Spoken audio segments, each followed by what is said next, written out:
This is KTVO's Good Morning Heartland.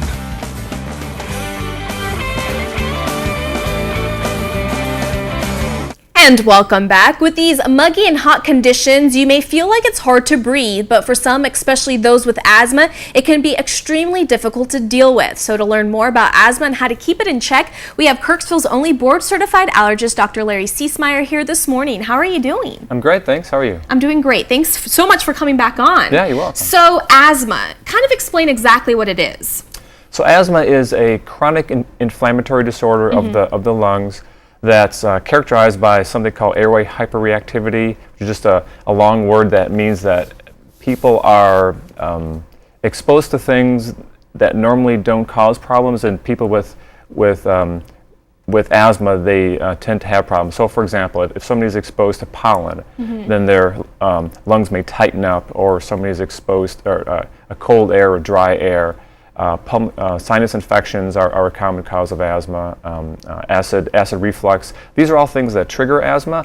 And then once asthma is triggered, the symptoms are relatively common. A cough, shortness of breath, wheezing, tight chest. Those are very typical asthma symptoms. So if somebody isn't diagnosed or hasn't been diagnosed with asthma and they do experience these common symptoms and maybe it progresses over time, this is something that they should go get checked out, is what you're saying? Yeah, that's exactly right. In fact, in our children, asthma is the most common chronic disease, so it's very, very common in kids, and the most common symptom is cough. Okay, so my next question is, I'm not familiar with asthma. Is somebody born with asthma? Do they develop it over time? I know you said for children it's a chronic disease. So are children more prone to getting asthma? Yes and yes. Okay. So it's more common in children, and children usually can have it starting at age 1, or it can start later on at age 1, 3, 5. But really, asthma can show up at any age group. So it does tend to be more common in children, but it can be common in teenagers or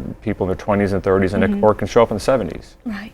And once you have asthma, do you always have it, or does it eventually kind of just go away? Asthma sort of does what it wants to when it wants to, so Okay. it can persist in some people for a long period of time, or it can be outgrown in some cases. Typically, if somebody has allergies, they're a little bit less likely to outgrow asthma. Okay.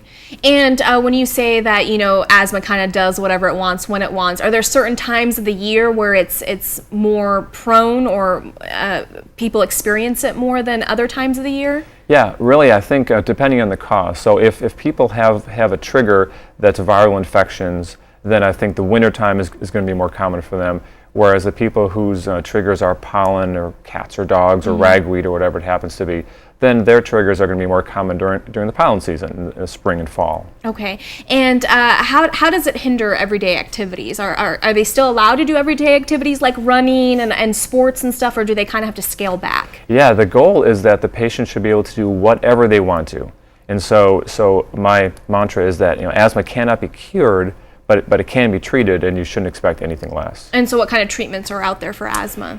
There's all kinds of treatments. There are things from pills, inhalers, injections. There's all kinds of things. Yeah. And for those that may think that they have asthma but aren't sure, what kind of testing is involved in order to be diagnosed with asthma? Testing starts with a long history. Ask lots and lots of questions to kind of figure out, is it asthma or is it some other kind of lung disease like COPD?